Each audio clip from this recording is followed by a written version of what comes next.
দর্শক, একটি উদ্বেগ এবং উৎকণ্ঠার খবর। সেটি হচ্ছে থানায় হামলা করে আটকদের ছাড়িয়ে নিল ছাত্ররা। বদলির মুখে ওসি এসআই। কেন ছাত্রদেরকে আটক করলো সেটাও একটা রহস্য। আর যদি ঘটনা ঘটে থাকে, হামলা করে যদি ছাত্রদের ছাড়িয়ে নেয় আহ, ছাত্ররা থানায় হামলা করে, আর তার কারণে যদি আবার ওসি এসআই তারা বদলির মুখে পড়ে, এতে করে কিন্তু থানাগুলো দুর্বল হবে।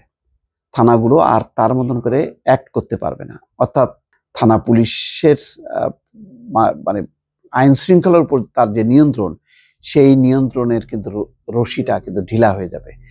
এটা খুবই উদ্বেগ উৎকণ্ঠার কথা। এর আগে দেখেন নীলক্ষেতে তেমন একটি ঘটনা ঘটেছিল। ছাত্র দলের এক নেতাকে আটকের পর হামলে পড়েছিল একেবারে থানার সামনে। সেই পরিস্থিতি অবশ্য প্রশ্রয় দেয়নি, কিন্তু উত্তরার এই ঘটনাটা তো খুবই শঙ্কা জাগাচ্ছে যে এইভাবে যদি চলতে থাকে, এমনিতেই থানার ওসিরা বলেন যে সন্ধ্যা হতে না হতেই নাকি সমন্বয়ক নামে ছাত্র তরুণরা ভিড় করে, তারা নানান রকম তদবির বাণিজ্য করে। তাদের তদবিরে ওসিরা তটস্থ থাকে। এখন এই ঘটনা যদি চলতে থাকে এবং যে ঘটনা ঘটলো তার একটি প্রভাব কিন্তু পড়বে অন্যান্য থানায়। রাজধানীর উত্তরা পশ্চিম থানায় হামলা এবং পূর্ব থানা ঘেরাওয়ের পর বৈষম্য বিরোধী ছাত্র আন্দোলনের আটক 3 ছাত্রকে ছেড়ে দিয়েছে পুলিশ। সেই সঙ্গে ডিএমপির উত্তরা পশ্চিম থানার ভারপ্রাপ্ত কর্মকর্তা মোহাম্মদ হাফিজুর রহমান ও উপপরিদর্শক এসআই আবু সাইদকে বদলি ও তাদের বিরুদ্ধে ব্যবস্থা নেওয়া হবে বলে জানিয়েছেন আন্দোলনকারীরা।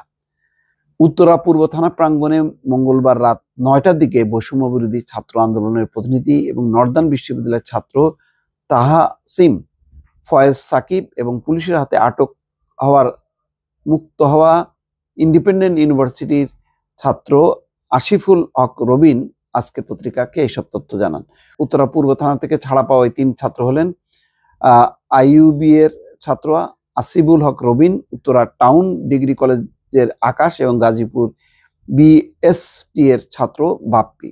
মঙ্গলবার বিকেলে উত্তরা 13 নম্বর সেক্টরে গাছুল আজম এভিনিউ সড়কে উত্তরা পশ্চিম থানা কমিটি গঠন উপলক্ষে একটি মিটিং এর আয়োজন করে বৈষম্য বিরোধী ছাত্ররা। মিটিং চলাকালে উত্তরা পশ্চিম থানার উপপরিদর্শক আবু সাইদের নেতৃত্বে টিম সেখান থেকে আকাশ, রবিন ও বাপ্পি নামে 3 জন ছাত্রকে আটক করে তাদের উত্তরা পূর্ব থানায় নিয়ে যায়। এদিকে ছাত্রদের আটক খবর ছড়িয়ে পড়লে উত্তরার অন্য ছাত্ররা তাদের ছাড়িয়ে নিতে থানা ঘেরাও করে বিক্ষোভ মিছিল শুরু করে। এক পর্যায়ে তারা মহাসড়ক অবরোধ করে এবং উত্তরা থানার হামলা চালিয়ে পুলিশকে মারধর করে। এতে উত্তরা পশ্চিম থানার সহকারী উপপরিদর্শক মহাদেব আহত হন।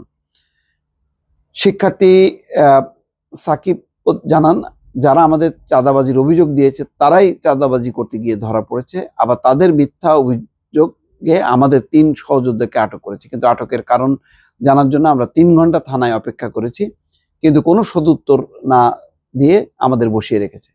পরে আমরা বাধ্য হয়ে আন্দোলন শুরু করি। তারপর পুলিশের ঊর্ধ্বতন কর্মকর্তারা এসে আমাদের ছেড়ে দিয়েছে। আটকের কারণ জানতে চাইলে উত্তরা বিভাগের উপপরিদর্শক কমিশনার রওনক জাহান কোনো কারণ জানাতে পারেননি। তিনি বলেছেন, আমি কোনো নির্দেশও দেইনি।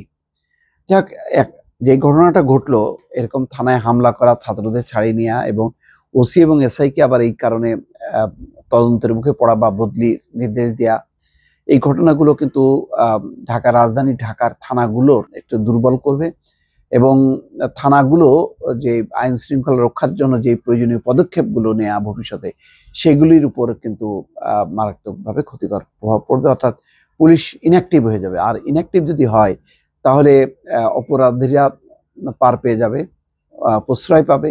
আমি জানি না এই সব পরিস্থিতি বর্তমান পুলিশের উপর কি প্রভাব পড়ছে এবং তারা এটা কিভাবে মোকাবেলা করবে। দর্শক, ভালো থাকবেন।